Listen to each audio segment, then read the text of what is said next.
एक जंगल में बहुत से रंगीन शेर रहा करते थे। वह सभी रंगीन शेर आपस में बहुत अच्छे मित्र थे। वह सभी के सभी नेक दिल और बड़े ही अच्छे स्वभाव के थे। वे सब रंगीन शेर अपने जंगल के जानवरों का अच्छे से ख्याल रखते थे।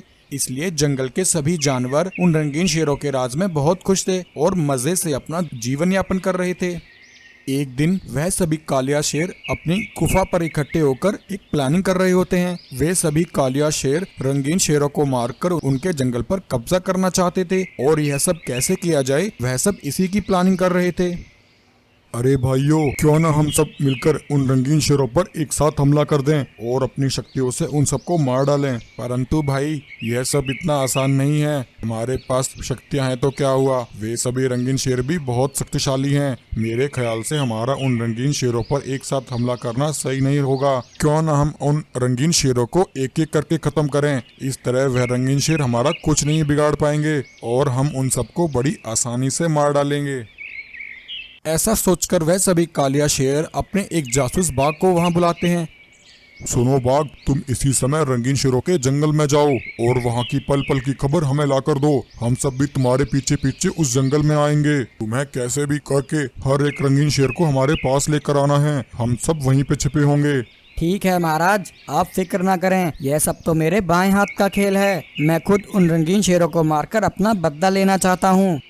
तब वे सभी कालिया शेर जासूस बाघ के साथ रंगीन शेरों के जंगल में पहुंचते हैं। वहां जाकर जासूस बाघ उसे बताए हुए काम में लग जाता है। वह उन रंगीन बाघों की निगरानी करता है। कुछ देर बाद जैसे ही सभी रंगीन शेर पानी पीने के लिए जाते हैं, तब एक रंगीन शेर को अकेला पाकर जासूस बाघ उसके पास आता है और बोलता है, शेर महाराज, हमारे जंगल में एक खतरनाक शिकारी घुस आया है। उसने जंगल के कई जानवरों को कैद कर लिया है। आप जल्दी चलिए, वरना वह शिकारी उन सभी जानवरों को मार देगा महाराज। तब यह सुनकर उस नीले रंगीन शेर से रुका नहीं जाता और वह बाघ के साथ चल पड़ता है। थोड़ा दूर चलकर जासूस बाघ नीले शेर को उस स्थान पर ले आता है जहां पर कालिया शेर पहले से ही रंगीन शेर के आने का इंतजार कर रहे थे। नीले शेर के वहां आते ही सभी कालिया शेर उस पर एक साथ हमला कर देते हैं और उसे वहीं मार डालते हैं। नीले शेर को मारने के बाद जासूस बाघ फिर से उन रंगीन बाघों के पास पहुंचता है और वहां जाकर उनसे कहता है, शेर महाराज, जंगल में एक शिकारी घुस आया है। उसने आपके भाई नीले रंगीन शेर को कैद कर लिया है। जल्दी चलकर उसे बचा लीजिए, वरना वह शिकारी नीले शेर को मार देगा। जासूस बाघ के इतना कहते ही दो रंगीन शेर उस पर हमला कर देते हैं और उसे जमीन पर गिरा देते हैं। अरे दुष्ट बाघ, तूने क्या हमें पागल समझा है? हमें सब पता चल चुका है। यह सब तेरा ही किया है। तूने ही हमारे नीले शेर भाई को उन जालिम कालिया शेरों से मरवाया है। दरअसल हुआ कुछ यूं कि जब जासूस बाघ नीले शेर को लेकर कालिया शेरों के पास पहुंचा, तब उन कालिया शेरों को नीले शेर को मारते हुए एक भालू ने देख लिया था। तब भालू ने उसी समय जाकर रंगीन शेरों को यह बात बताई। भालू की बात सुनकर सभी रंगीन शेर पहले ही चौकन्ना हो गए थे। मूर्ख बाघ, तुझे क्या लगा तू इस बार हमारी जासूसी करेगा और हमें पता नहीं चलेगा? अब तुझे कोई नहीं बचा सकता। इतना कहकर वह रंगीन शेर उस जासूस बाघ को वहीं मार डालते हैं। जासूस बाघ को मारने के बाद सभी रंगीन शेर मिलकर अपने मित्र सफेद शेर को याद करते हैं। उनके याद करते ही सफेद शेर वहां आता है। सफेद शेर बहुत ही शक्तिशाली था और उसके पास जादुई शक्तियां भी थीं।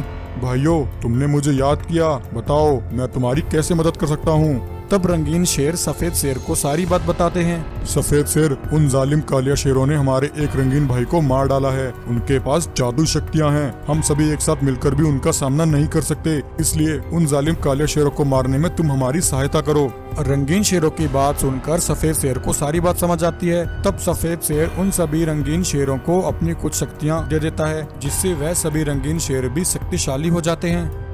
फिर सभी रंगीन शेर सफेद शेर के साथ उन कालिया शेरों के पास पहुंचते हैं। सभी रंगीन शेरों को वहां एक साथ देखकर कालिया शेर दंग रह जाते हैं। फिर क्या था, इससे पहले कि कालिया शेर उन पर हमला करते, सभी रंगीन शेर और सफेद शेर मिलकर अपनी शक्तियों से उन पर हमला करते हैं और उन सब कालिया शेरों को वहीं खत्म कर देते हैं। सभी रंगीन शेर मिलकर सफेद शेर का धन्यवाद करते हैं और फिर हंसी खुशी अपने जंगल में फिर से रहने लगते हैं। एक बार एक शेरनी घबराई हुई अपने बच्चे को लेकर भाग रही होती है, क्योंकि शेरनी के पीछे दो बड़े ही खतरनाक बाघ पड़े होते हैं। शेरनी भागते हुए एक नदी किनारे आ जाती है। वह बहुत ज्यादा घबराई हुई थी। शेरनी अपने बच्चे को बचाने के लिए उसे एक टोकरी में रखकर नदी में बहा देती है, परंतु वहीं वह दोनों बाघ शेरनी को घेर लेते हैं और उस पर हमला करके उसे जान से मार डालते हैं। वहीं जंगल के कुछ जानवर नदी किनारे पानी पीने आए होते हैं। वह उन बाघों को ऐसा करता देख लेते हैं। शेरनी को मारने के बाद वह दोनों बाघ वहां से चले जाते हैं। वहीं जंगल के जानवरों को एक नन्हा सफेद शेर एक टोकरी में तैरता हुआ दिखाई देता है। गाय और भालू उस बच्चे को पानी से बाहर निकालते हैं। हे भगवान, यह इतने मासूम बच्चे को किसने पानी में फेंक दिया? गाय, मुझे तो लगता है यह उस शेरनी का बच्चा है। इसकी माँ ने इसे बचाने के लिए इसे पानी में छोड़ा होगा। हाँ भालू, उस बेचारी शेरनी ने अपने बच्चे को बचाने के लिए अपने प्राण गंवा दिए। परंतु गाय, अब हम इस बच्चे का क्या करें? भालू, मैं इस बच्चे को यहाँ अकेला नहीं छोड़ सकती। मैं इस बच्चे को पालूंगी। आज से मैं इसकी माँ हूँ। बेटा, आज से तुम मेरे साथ रहोगे। ऐसा कहकर गाय उस सफेद शेर को अपने घर ले आती है और उसका अच्छे से पालन पोषण करने लगती है। गाय उसका नाम सिम्बा रखती है। ऐसे ही काफी समय बीत जाता है और सिम्बा अब काफी बड़ा हो जाता है।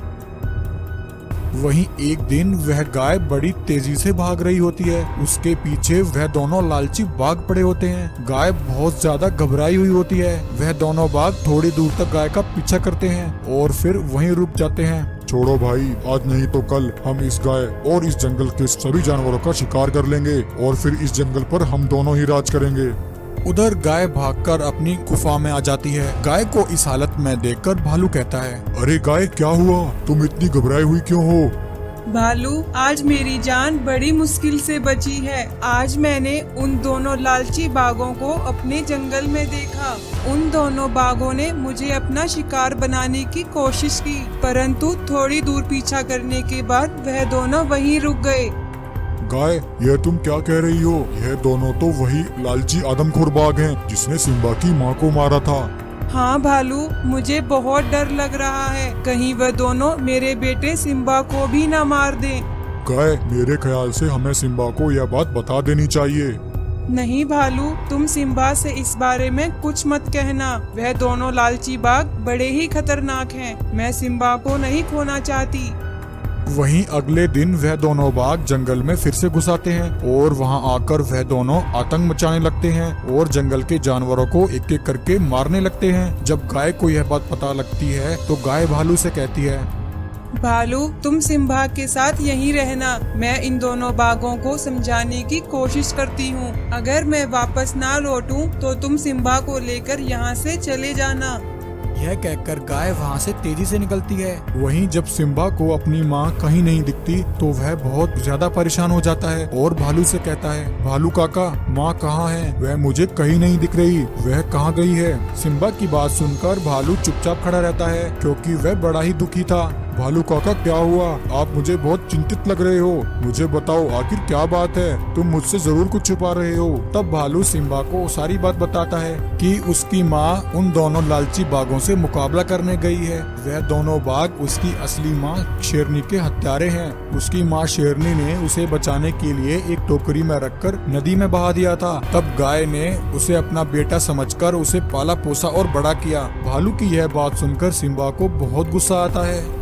उधर वे दोनों आदमखोर बाघ गाय को घेर लेते हैं। उस दिन तो तू बच गई थी गाय, परंतु आज तुझे बचाने कौन आएगा? आज हम दोनों तेरी बोटी बोटी खा जाएंगे। यह कहकर दोनों बाघ गाय को मारने के लिए उसकी तरफ बढ़ते हैं। तभी इतने में सिम्बा दौड़ता हुआ वहां आता है और उन दोनों बाघों पर हमला कर देता है और एक एक करके उन दोनों बाघों को जान से मार देता है और अपनी माँ गाय को उन दोनों से बचा लेता है। इस तरह सिम्बा अपनी माँ गाय के प्राणों को बचाकर उसका कर्ज चुका देता है।